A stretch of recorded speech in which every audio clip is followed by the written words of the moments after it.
Welcome to MK7 TV. రాష్ట్ర అసెంబ్లీలో విద్యా, ఉద్యోగ, రాజకీయ రంగాలపై బిల్లులు పెట్టిన కాంగ్రెస్ పార్టీ, బిల్లులకు మద్దతు తెలిపిన బీజేపీ పార్టీ. రిజర్వేషన్లపై రాజ్యాంగ సవరణ జరగాలంటే తెలంగాణ రాష్ట్రంలో కాంగ్రెస్ పార్టీ, బీజేపీ పార్టీ ఎంపీలు రాజీనామా చేస్తే కేంద్ర ప్రభుత్వంలో అలజడి మొదలై 50% సీలింగ్పై పునః సమీక్ష జరిపి చట్టబద్ధంగా రిజర్వేషన్లు అమలు చేయడం జరుగుతుందన్నారు తన్నీరు రాంప్రభు, రాష్ట్ర ఉపాధ్యక్షులు, బీసీ సంక్షేమ సంఘం. తెలంగాణ రాష్ట్రంలో బీసీల యొక్క రాజ్యాధికారం వస్తే ఖచ్చితంగా ఇక్కడ 3.5 లక్షల రాజకీయ ఉద్యోగాలు ఉన్నాయని చెప్పి ఈ సందర్భంగా నేను గుర్తు చేస్తున్నా.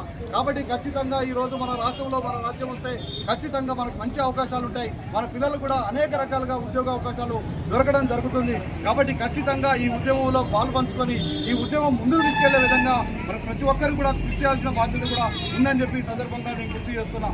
అదేవిధంగా ఈరోజు మరి పార్లమెంట్ ముట్టడి కార్యక్రమం ఉంది కాబట్టి ఆ కార్యక్రమాన్ని కూడా ఈ మండలం నుంచి దాదాపు ఒక 50 నుండి 100 మంది కదిలే విధంగా మన కుల సంఘాలు కూడా చేయవలసిన బాధ్యత కూడా ఎంతైనా ఉన్నది. ఎందుకంటే రాష్ట్ర ప్రభుత్వాన్ని కదిలించడం, అదేవిధంగా ఢిల్లీ ప్రభుత్వాన్ని కూడా కదిలించాలంటే, వెన్నులో వణుకు పుట్టించాలంటే ఈ రోజు రాష్ట్ర వ్యాప్తంగా దాదాపు ఒక 50,000 మంది మరి ఢిల్లీకి చేరుకుంటే కేంద్ర ప్రభుత్వానికి వెన్నులో వణుకు పుట్టిందని చెప్పి ఈ సందర్భంగా నేను గుర్తు చేస్తున్నాను. అదేవిధంగా ఈరోజు తెలంగాణ రాష్ట్రంలో ఉన్నటువంటి మరి ఎంపీలు కావచ్చు, కాంగ్రెస్ పార్టీ ఎంపీలు కావచ్చు, బీజేపీ పార్టీ ఎంపీలు కావచ్చు, మీరు ఒక్కసారి ఆలోచన చేసుకోవాలి. కాంగ్రెస్ పార్టీ బీసీలకు 42% రిజర్వేషన్ కల్పిస్తానది. అదేవిధంగా బీసీల కోసం మీరు ఖచ్చితంగా తెలంగాణ రాష్ట్రంలో బీసీ ముఖ్యమంత్రి చేస్తామని చెప్పి ఈరోజు భారతీయ జనతా పార్టీ కూడా చెప్పింది. కాబట్టి ఈ 2 రాజకీయ పార్టీలను ఒకటే మాట చెప్తున్న ఎంపీలకు మీరు ఖచ్చితంగా బీసీల మీద ప్రేమ ఉంటే మీ పదవులకు రాజీనామా చేయండి. ఆ పదవులో రాజీనామా చేయడం వల్ల కేంద్ర ప్రభుత్వంలో ఒక ఆలోచన వస్తుంది. ఆ ఆలోచన ద్వారా 42% రిజర్వేషన్ల గురించి ఈ రోజు ఏ విధంగా సుప్రీంకోర్టు తీర్పు ఏ విధంగా సీలింగ్ ఉందో ఆ సీలింగ్ యొక్క పునః సమీక్ష జరుగుతుంది. ఆ సమీక్షను మళ్ళీ జరిపి ఖచ్చితంగా కేంద్ర ప్రభుత్వం అనేక రకాలుగా బీసీలకు న్యాయం చేస్తుంది.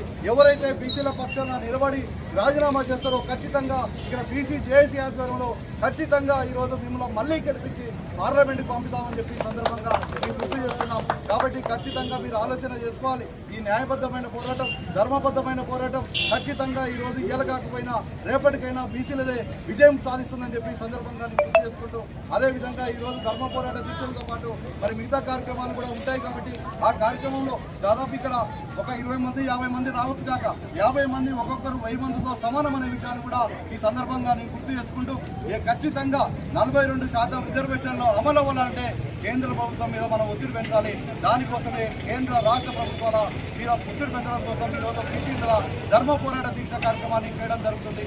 అదేవిధంగా ఈరోజు ఈ కార్యక్రమానికి పిలువగానే వచ్చినటువంటి నాయకులకు మరి పేరు పేరున అందరికీ కూడా నమస్కారాలు తెలియజేసుకుంటూ